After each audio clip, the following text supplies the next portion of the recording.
Assalamualaikum. Hope you guys are doing good and safe from the coronavirus, and everyone connected to you is also safe from this disease.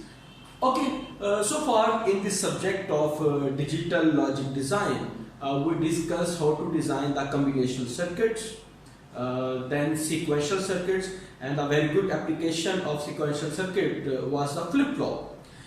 So far we know that flip-flop is a device which has the ability to store or to memorize the given data.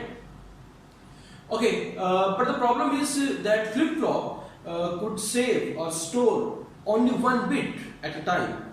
Okay, if you have one flip-flop, then you could store only one bit, which was labeled as Q. So what if in our practical application as well, what if we have to store a number of bits? The solution is very simple. We could or we should use number of respective flip-flops. Okay, so set of flip-flops or combination of flip-flops is called registers, which is our today's topic. So in short, register is a device, register is a combination of flip-flops, register is a component which has a tendency to store number of bits. Okay, so how many is the number? Totally depend on the number of flip-flops. For example, if you want to store 4-bit data, then you need 4 flip-flops to design a register, which is called a 4-bit register, so on and so forth. Okay, so let's start the discussion of flip-flops. We could choose the simplest D flip-flop to design registers, or we could use, let's say we want to store 4 bits, so we could use 4 D flip-flops to design a 4-bit register. Start. This time and onwards, we will use only schematics instead of that latches and gates diagrams. Okay, so let's say it is our D flip-flop Q. I'm going to use 4 of these. These are same flip-flops. It's on my drawing, which will shrink or expand animal. Okay, so these are 4 flip-flops, 4 same flip-flops. Q, J, and Q. Okay, Q is the output, and obviously we have Q complement as well. Okay, the first new thing about the register that already we have combined the 4 flip-flops, but the new thing is the clock. This time we will give all of the flip-flops which are going to design a register the same clock. What does it mean? It means that we have to follow the clock carefully. हमारी एक ही clock पर ये सब के सब function करेंगे. Okay, for example जब आपने क्लॉक हाई दी, एक्टिव क्लॉक एक्टिव हाई है, तो उस वक्त जो कुछ भी यहाँ पर इनपुट पर होगा वो आउटपुट पर आ जाएगा सेम. जो इसकी इनपुट पर होगा वो इसके आउटपुट पर. ओके, और जब आपकी क्लॉक जो है वो एक्टिव लो होगी, तो whatsoever the data that you have stored will be memorised there. जिस तरह डी फ्लिप फ्लॉप की फंक्शनैलिटी. ओके, अच्छा, इससे पहले कि हम अगली बात करें, हम डी फ्लिप फ्लॉप का ट्रूथ टेबल सिंपल सा उसको दोबारा रिवाइज कर रहे हैं. टेबल क्लॉक डी और आपकी, अगर तो आपकी clock active low, no matter what's the input, your output will be the previous state of your memory, which was called as memory. When it's active, whatsoever is at the input, you will find out at the output. Okay, so it was simplest truth table of the D flip-flop. It was good to remind before we move on. Okay, अब चूंकि हमारे पास number of bits आ गई हैं input पर, तो जैसे हम इनको सेम नाम दें, हम इसको डिफरेंट नाम दे देते हैं। मिसाल के तौर पर अगर हम 4 बिट का डिजाइन कर रहे हैं एक रजिस्टर, सो D3, D2, D1, D0, Q3, Q2, Q1, Q0, simple. या फिर जो हमारे पास इनपुट आएगी हम उसको I से लेबल कर दें, जो भी आपकी बिट्स आती हैं, और आउटपुट को आप O से लेबल कर दें, व्हाटएवर। सो इनपुट और आउटपुट के लिहाज से हमारे पास रजिस्टर्स की मुख्तलिफ टाइप है, ठीक। हम एक इनपुट एट अ टाइम भी दे सकते हैं, यानी कि एक क्लॉक आएगी तो आपके पास जस्ट एक इनपुट फॉरवर्ड होना शुरू होगी, इसको हम सीरियल मेथड कहते हैं। जबकि ऐसा भी हो सकता है कि आपकी हर इनपुट एक वक्त में आपकी चारों के चारों फ्लिप फ्लॉप जो हैं वो आपकी आउटपुट दे रहे हो, और या फिर इनपुट ले रहे हो। So depending upon inputs and output we have 4 different types of registers, ठीक है। 2^2 के तहत 4। इसको हम अगर लिखना चाहें, the first one is single input single output. ये सारी हम डिटेल में अभी देखेंगे, जस्ट अभी इंट्रोडक्शन चल रहा है। मींस कि आपके पास एट अ टाइम एक इनपुट आएगी, ओके, और आपके पास एट अ टाइम एक ही जगह से आपकी आउटपुट आएगी। सिंगल इनपुट पैरेलल आउटपुट, आपकी इनपुट तो किसी एक फ्लिप फ्लॉप से, या आपके पास इनपुट पोर्ट जस्ट 1 होगी, लेकिन आपके पास आउटपुट की पोर्ट्स मल्टीपल होगी, नंबर जिस समय हमारे पास 4 फ्लिप फ्लॉप है तो 4 आउटपुट्स हो सकती है। सिंगल इनपुट पैरेलल आउटपुट, एक ही क्लॉक में आपको नंबर ऑफ आउटपुट्स मिलेंगी पैरेलल में। पैरेलल इनपुट्स, आपके पास एक ही क्लॉक पल्स के लिए नंबर ऑफ इनपुट्स आप डाटा ले सकते हैं, लेकिन जो आउटपुट जाएगी for that respective clock that will be a single output. Similarly parallel input and parallel output, यानी कि for any one clock you could take number of inputs and you could pass out number of outputs, okay। ये जो हमारे पास parallel input parallel output, parallel input parallel output है, इसको हम buffer या स्टोरेज रजिस्टर भी कहते हैं, और जो हमारे पास सिंगल इनपुट सिंगल आउटपुट है इसको हम शिफ्ट रजिस्टर के नाम से भी याद करते हैं, okay. So let's start from the first one, single input single output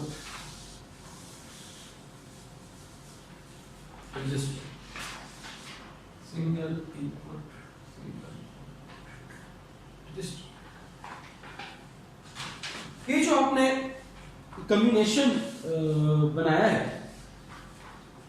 अपना ये फ्लिप फ्लॉप्स का, हम इन्हीं को मोल्ड करते जाएंगे और अपने जो हम टाइप्स बनाई हैं सेसो साइको वगैरह, हम उसको इलस्ट्रेट करते जाएंगे। सो सिंगल इनपुट मींस कि अगर ये सब आपके पास एक पैकिंग में आ गया है, जी ये एक पैकेट है, इसके अंदर क्या चल रहा है वो आपको नहीं पता, तो सिंगल इनपुट आपके पास इनपुट का ऑप्शन सिर्फ एक है, ओके। ये आपके इनपुट वो आगे से कहां कनेक्टेड है अभी हम उस पर नहीं जा रहे, थोड़ी देर में चलो। और सिंगल आउटपुट यानी कि जो आपने आउटपुट लेनी है यहां से,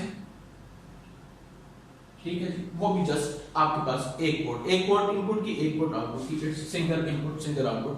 अंदर क्या चल रहा है वो भी हम चलते हैं इसको बनाने की तरफ, ओके। सो इनसाइड द सेसो register single input single output या shift register,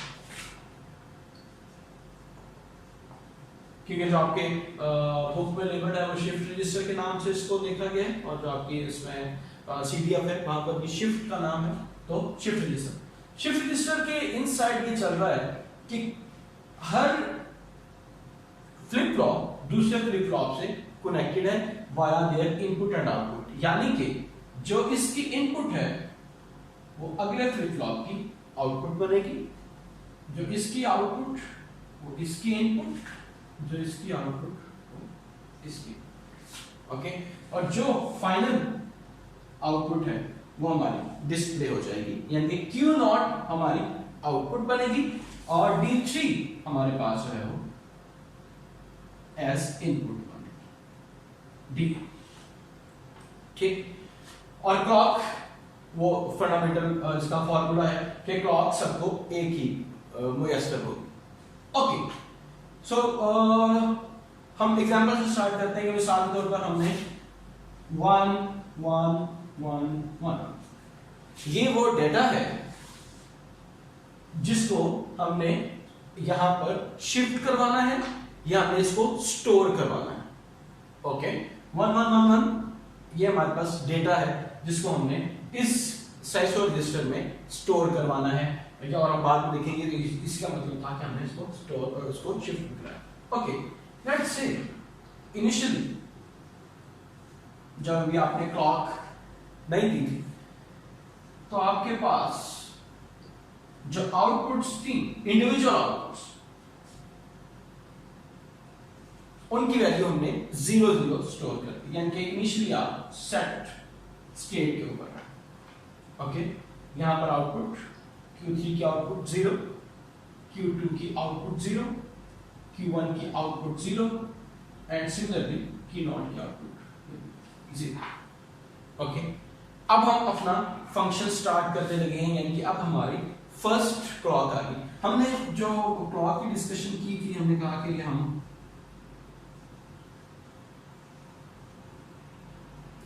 positive edge trigger clock हम डिस्कस किया करेंगे, यानी कि जब ये एज आएगा ओके तब हमारी क्लॉक हमारे फ्लिप फ्लॉप्स को क्लॉक मिलेगी और ये काम करेगा, और उसके बाद for this and this and this it will be at active 0 state. Okay, फिर उसके बाद जब दोबारा से ये क्लॉक आएगी तो फिर नया डाटा लेने की तरफ आएगा, और for rest of the time it will be in the active 2 state. ठीक, ओके, तो जब पहली क्लॉक आने से पहले हमने अपने Q3 को, अभी हम Q3 Q2 Q1 Q0 यहां पर देखते जाएंगे इनकी हर क्लॉक के ऊपर क्या वैल्यूज आ रहा है। अब हमने पहली बिट यहां पर रख दी। ठीक, क्लॉक से पहले हमने यहां पर बिट रख दी। जैसे हमारी फर्स्ट क्लॉक ट्रिगर करेगी, ओके, पॉजिटिव एज ट्रिगर होगा, जो कुछ भी इनपुट पर था, यानी कि हमारे पास इनपुट पर ये 1 था, वो हमारी आउटपुट पर डिस्प्ले हो जाएगा, जो कि हमारा फ्लिप फ्लॉप का फंक्शन है। सो ये तो था हमारे पास इनिशियल, जब पहली क्लॉक आई तो जो इनपुट पर था वो आपके पास आउटपुट पर आ गया, जो इनपुट पर था वो आपके पास आउटपुट पे आ गया। तो डी इन यानी कि D3 के पास क्या था जी, 1 था, वो इसने Q3 के पास दे दिया। सो Q3 की वैल्यू 1 हो गई, एक क्लॉक पर ये 1। ठीक, जैसे गया Q3 की वैल्यू 1, लेकिन D2 के पास इनपुट क्या थी, जो कि Q3 की आउटपुट थी बिफोर दिस क्लॉक, जो कि थी 0। सो D2 के पास 0 इनपुट, जो कि Q2 के पास, इनिशियली हमने इन सबको 0 0 रखा था ना। ठीक, और हमने इससे पहले बात की कि आपस में इंटरकनेक्टेड है, मींस के Q3 की जो वैल्यू थी वो D2 की वैल्यू बनती है, Q2 की जो वैल्यू थी वो D1 की वैल्यू बनती है, राइट। इंटरकनेक्टेड है, एक की इनपुट दूसरे की आउटपुट बन रही है, एक की आउटपुट दूसरे की इनपुट बन रही है। Okay, so for the first clock rest of the flip flops will generate 0 output. ठीक, जो कि इससे पहले इनके पास इनपुट के तौर पर मौजूद थे 0 0 0। इस तरह से अगर मैं इनको इंडिविजुअली प्लॉट करना चाहूं, Q3 तो ये हो गया, Q2 Q1 Q0 for the first. ठीक, और नेक्स्ट क्लॉक तक ये वैल्यूज रिटेन रखेंगे, 0 0 0 0 0 0। ओके, नेक्स्ट क्लॉक जब आप देंगे, यानी कि आप जब इस रीजन पर आएंगे, ओके, तो फिर आपकी अगली बिट के आने का टाइम होगा। एक क्लॉक में आपने एक बिट दिया ना, सिंगल इनपुट, हर क्लॉक में आपने एक इनपुट दी। ओके, तो फिर क्या हुआ जनाब, इसकी जो आउटपुट पहले से, अच्छा अब हम स्टेप बाय स्टेप पहले इनपुट सबकी देख लेते हैं, फिर सबकी आउटपुट देख लेते हैं, और मैं मार्कर्स भी चेंज करना शुरू करें। Okay, red one is here now 1। Okay, इससे पहले क्या हो गया था, जो जीरो की बजाय यहां पर Q3 की जो वैल्यू थी वो 1 हो गई थी।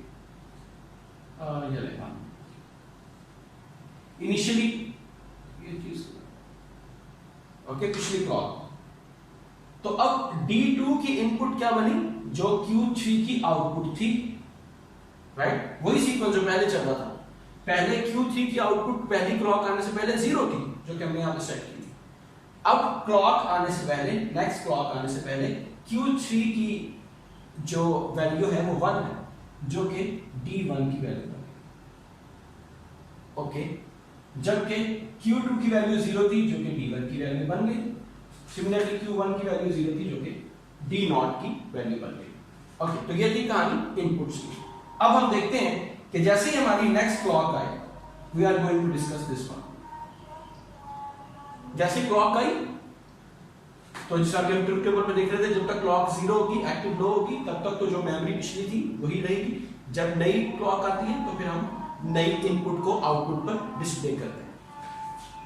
नई इनपुट 1 थी, so it means Q3 की वैल्यू 1 हो गई, 1 हो गई। ओके, नई इनपुट यहां पर 1 थी D2 की, तो अब मेरे पास Q2 की वैल्यू 1 हो। ठीक, मैं साथ साथ इधर भी आ जाऊं। Q3 की वैल्यू मेरे पास फॉर दिस क्लॉक 1 ही है। अब Q2 की वैल्यू मेरे पास आई है टिल नेक्स्ट क्लॉक। अच्छा,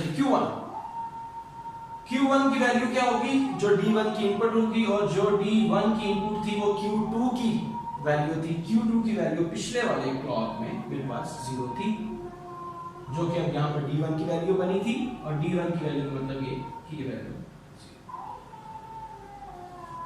सिमिलरली D0 की वैल्यू 0 थी, जो कि Q1 की वैल्यू थी पिछले क्लॉक में, वो ये रही। सो Q0 की वैल्यू, ठीक। Move towards the next clock. पहले मैं इसको कंप्लीट कर, ये सेकंड क्लॉक की बात। अब आपकी बारी है थर्ड क्लॉक, यानी कि अब ये पॉजिटिव एज ट्रिगर आने का है।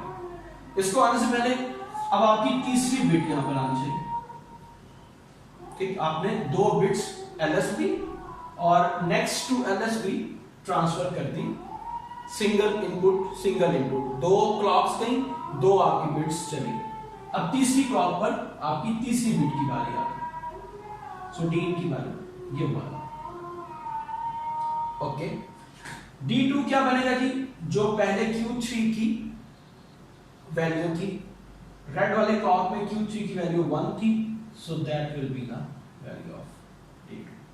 ओके, अब मैं पहले इनपुट्स को पहले लेके चलता हूं। ओके, D1 की वैल्यू क्या है, जो कि पिछले वाले रेड वाले क्लॉक में Q2 की वैल्यू थी। Q2 की वैल्यू थी 1, ये 1 अब यहां पर आ D1 की वैल्यू बन गई। D0 की वैल्यू क्या बनेगी, जो कि Q1 की वैल्यू थी। Q1 की वैल्यू थी रेड वाला 0 थी, D0 की वैल्यू होगी 0। ओके, अब इस ब्लू इनपुट के कॉरेस्पॉन्डिंग आउटपुट्स देखते हैं। चूंकि इनपुट 1 थी, तो D फ्लिप फ्लॉप कहता है कि आउटपुट वही रहेगी।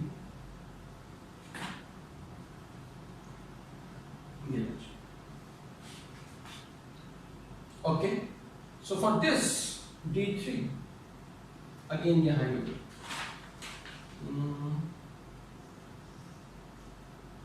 चौथी रो, फोर्थ क्लॉक तक, यानी कि यहां पर just for the positive edge trigger आपके पास एक्टिव हाई क्लॉक आई। उसके बाद for this rest of the clock अभी हम लो पर एक्टिव हो गया आपके पास 1 आ। Q2 की वैल्यू क्या आएगी? जो इनपुट पर ये ब्लू वाला Q1 है 1 है, तो आपके पास Q2 की वैल्यू भी 1 आ। ओके, Q1 ये वाला 1, क्योंकि पिछले वाले क्लॉक में आपके पास वैल्यू थी वो Q2 की 1 थी, जो कि अब D1 की वैल्यू बनने लगी है 1 होगी, तो यही 1 आगे इनपुट 1। ओके, Q0 की वैल्यू क्या जाएगी? जो कि पिछली वाली क्लॉक में, रेड वाली क्लॉक में Q1 की वैल्यू थी। Okay, Q1 is equal to D0, ये थी 0, तो आपके पास वैल्यू आ गई सी। ओके, फाइनली अच्छा मैं इसको भी साथ साथ देखता रहूं। ब्लू के लिए Q2 हाई, Q1 अब हाई हुआ और दिस क्लॉक, और ये यहां पर अभी भी 0 पर गई, Q0 0 पर गई। ओके, फाइनली अब हमारे पास जो है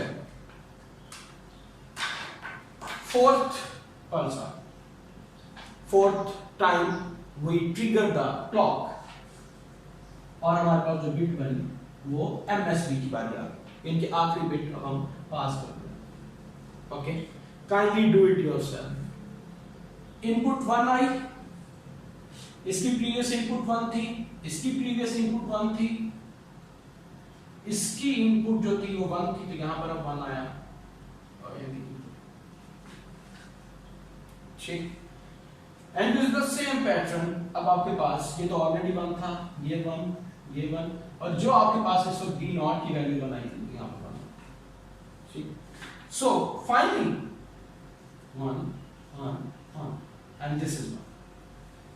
Finally, after the 4th clock, ये जो अपनी चौथी क्लॉक थी, जितनी भी आपकी इनपुट थी 1 2 3 4 बिट्स, वो आपकी सारी की सारी स्टोर हो गई, क्योंकि अब आपके पास यहां पर बना है, ये चौथे नंबर पर स्टोर। ओके, अगर मैं इसको दोबारा से बताना चाहूं, तो जब आपकी पहली क्लॉक आई, ओके सॉरी, जब आपकी पहली क्लॉक आई, तो जो आपके पास स्टोरेज बनी वो 1 0 0 0 बनी, राइट। जो आपकी आउटपुट्स बनती थी Q0 Q1, अगर मैं इंडिविजुअल आउटपुट्स को देख रहा हूं, लेकिन हमने बात की कि हम डिस्कस कर रहे हैं size of single input single output, तो आउटपुट तो जैसा आपकी Q0 थी, आपने इनपुट दिया 1, लेकिन आउटपुट आपको मिला है 0। अच्छा, जब मैं सेकंड क्लॉक की बात करता हूं, रेड वन, तो मेरे पास आउटपुट आई 1 1 0 0। ओके, आपने अपनी इनपुट की 2 बिट्स भेज दी हैं, लेकिन output still 0। Third clock blue one, आपने अपनी इनपुट की तीसरी बिट भी भेज दी, लेकिन output again 0।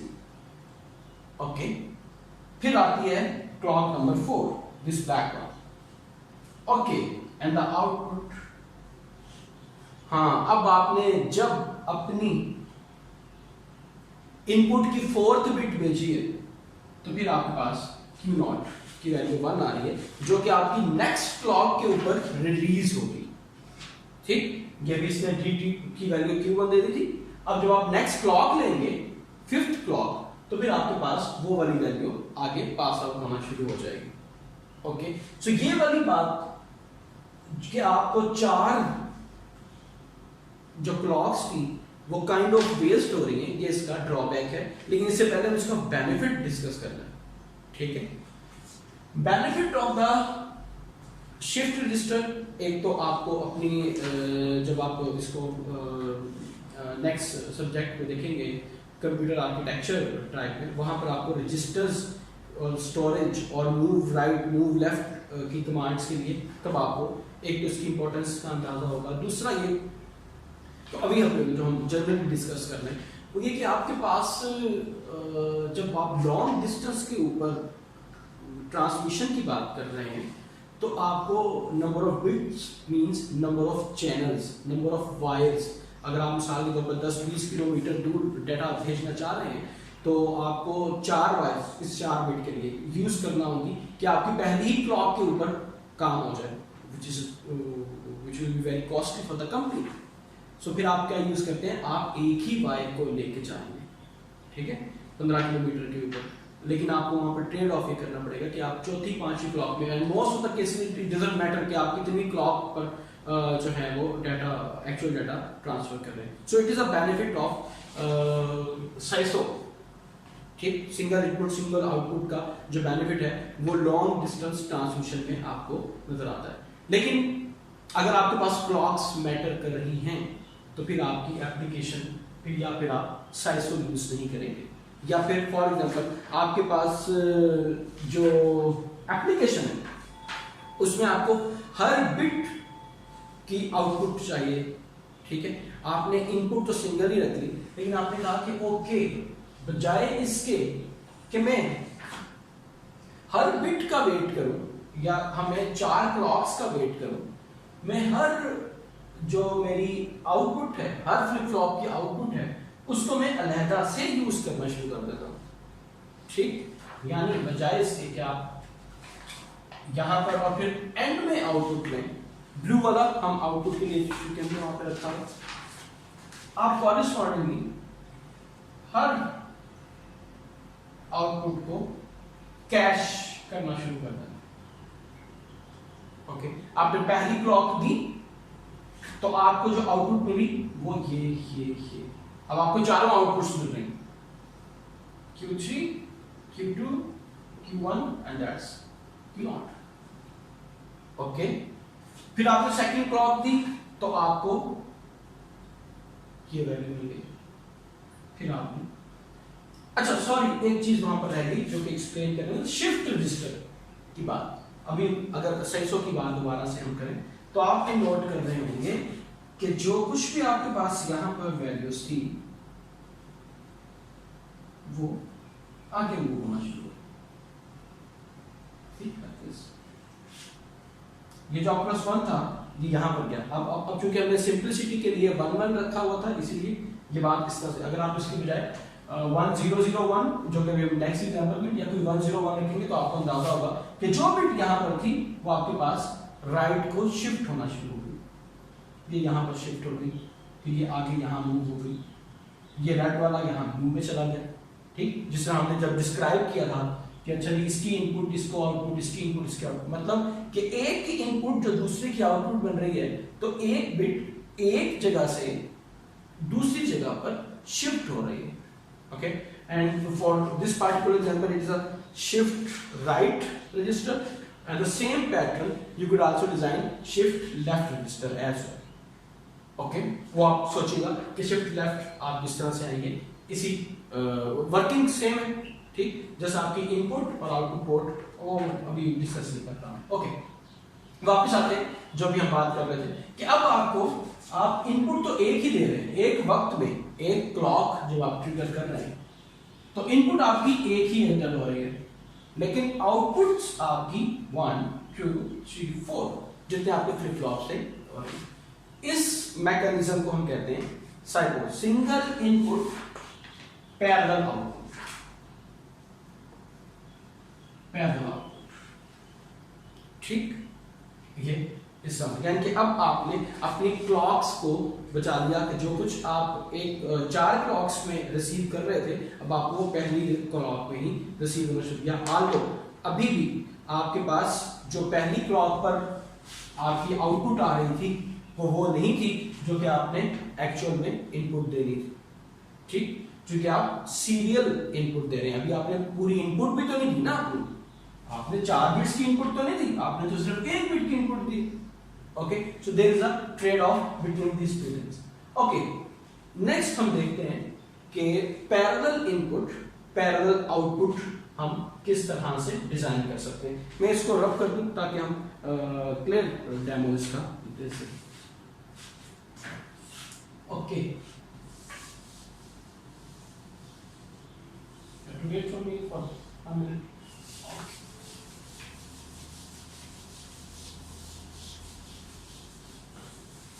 Parallel input parallel output को हम बफर भी कहते हैं या स्टोरेज डिवाइस कहते हैं, क्योंकि जो कुछ पैरेलल इनपुट, अब हमें क्लॉक्स का वेट नहीं करना। अब जिस तरह हमने लास्ट टाइम सिंगल इनपुट पे क्लॉक का वेट किया था कि 4 क्लॉक्स आए तब हम अपनी पूरी की पूरी इनपुट डाटा रिसीव करें, अब हम पहली क्लॉक में जो कुछ हमने इनपुट दिया है उसको हम अपने पास आउटपुट पे ले सकते हैं by using just simple change in the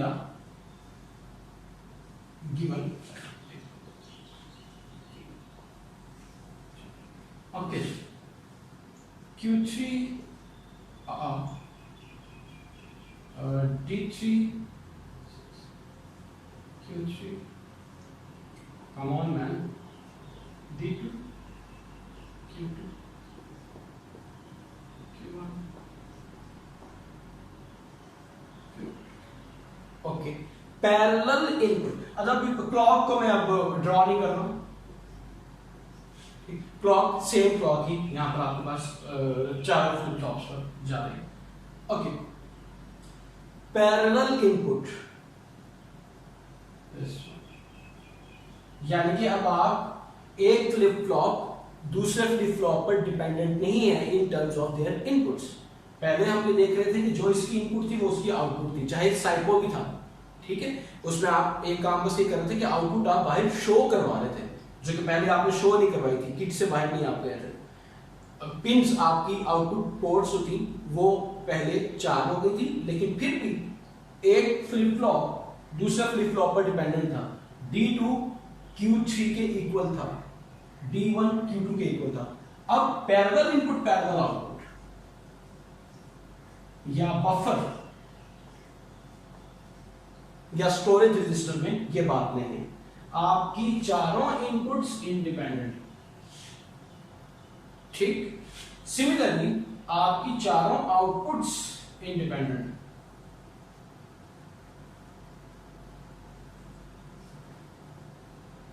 okay, यानी कि अब जो आपके पास आईसी का पैकेज आ रहा है उसमें 4 इनपुट्स और 4 ही आउटपुट्स आप देख रहे हैं।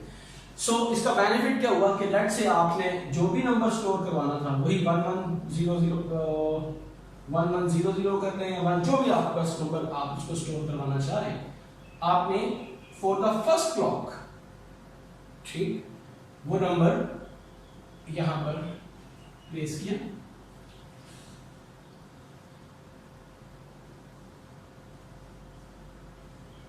ओके, और जैसे ही क्लॉक आपने ट्रिगर की, जो कुछ आपके पास इनपुट पर था वो आपके पास आउटपुट पर आना शुरू हो गया। यहां 1 था, ये 1 आ गया, यहां 1 था, ये 1 आ गया, Q3 1 हो गया, Q2 1 हो गया। ओके, यहां 0 था, यहां 0 आ गया, यहां 0 था, यहां 0 आ गया, Q1 0, Q0 0। ओके, तो आपने एक ही क्लॉक में अपनी सारी इनपुट जो थी वो आपने आउटपुट पर दे दी। For rest of the time यही आपके पास डिस्प्ले पर रहेगा जब तक क्लॉक एक्टिव न होती। ओके, नेक्स्ट मिसाल के तौर पर आपने for the next clock, for the positive edge trigger clock, आपने अपना डेटा चेंज करके लेट्स से 0 1, मैं सारे चेंज कर दूं, 0 1 1 एंड स्टार्ट 1, ठीक है। अब आपको डी फ्लिप फ्लॉप की प्रॉपर्टी पता है कि जो कुछ भी आपके पास इनपुट पर होगा वही आपके पास आउटपुट पर रिफ्लेक्ट होगा। So if there is 0 it will be 0, if it is 1 it will still be 1, if it is 1 it will still be 1। Okay, सो जो आपकी क्लॉक की कॉन्फ़िगरेशन बनेगी for the next time period it will B 0 1 1 1, ठीक। यानी कि आप अपनी हर clock के लिए रिस्पेक्टिव डेटा जो है उसको एज इट इज रिसीव कर रहे हैं। जो भी आपके पास इनपुट आ रही थी वही आपके पास आउटपुट है। It means parallel input and parallel output only in one clock. Okay so let me conclude the lecture. आज के दिन हमने रजिस्टर्स को, उनकी टाइप्स को देखा, और उसमें हमारे पास शिफ्ट रजिस्टर्स और स्टोरेज रजिस्टर या बफर की इंफॉर्मेशन आई कि जिसमें जो कुछ भी आपके पास इनपुट पर आता है बफर में, वही डेटा आपके पास आउटपुट पे आ जाता है। इसकी फंक्शनैलिटी कैसे है और क्लॉक्स के लिहाज से ये किस तरह बिहेव करेगा और इनकी क्लॉक्स की डायग्राम कैसे बनती हैं। Thank you very much.